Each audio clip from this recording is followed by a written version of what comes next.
திருவள்ளூர் மாவட்டம் கும்மிடிப்பூண்டி சிப்காட் தொழில்பேட்டையில் தொழிற்சாலைகளுக்குள் அத்துமீறி நுழைந்து மாமூல் கேட்டு திருநங்கைகள் மிரட்டி வருகின்றனர். இங்கு இரும்பு உருக்காலை, தனியார் அனல்மின் நிலையம் என 200க்கும் மேற்பட்ட ஆலைகள் செயல்படுகின்றன. கடந்த சில தினங்களுக்கு முன்பு ஆட்டோவில் கும்பலாக வந்து தொழிற்சாலைகளுக்குள் அத்துமீறி நுழைந்த திருநங்கைகள் சிலர் அலுவலக அறையில் இருப்போரிடம் பணம் கேட்டு மிரட்டிய சிசிடிவி காட்சி வெளியாகியது. இது தொடர்கதையாக நிகழ்வதால் தனியார் ஆலை மேலாளர் ஒருவர் காவல் நிலையத்தில் புகார் அளித்துள்ளார். அதன் பேரில் ரவுடிகளைப் போல் பணம் கேட்டு மிரட்டும் திருநங்கைகள் பற்றி சிப்காட் போலீசார் விசாரித்து வருகின்றனர்.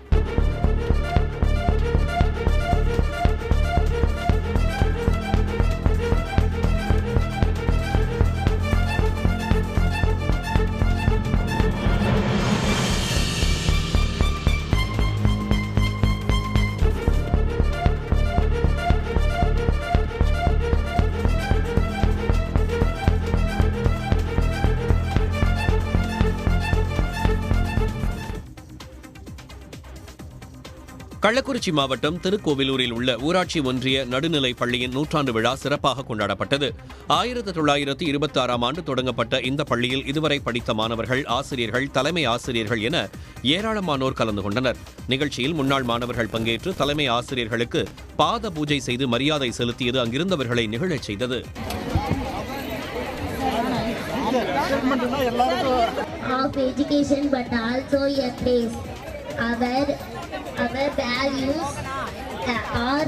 தொடர்ந்து பள்ளியில் இந்நாள் மாணவர்களின் கலை நிகழ்ச்சிகளுக்கும் ஏற்பாடு செய்யப்பட்டிருந்தது. பாட்டுப் போட்டி, பேச்சுப் போட்டியில் வெற்றி பெற்ற மாணவர்களுக்கு பரிசுகள் வழங்கப்பட்டன. நெல்லை மாவட்டம் அம்பாசமுத்திரத்தில் உள்ள அகஸ்தியர் அருவியில் சுற்றுலா பயணிகள் ஆனந்த குளியலிட்டு மகிழ்ந்தனர். ஞாயிற்றுக்கிழமை என்பதால் அவர்கள் குடும்பமாக வந்து கொட்டும் அருவியில் நீராடினர்.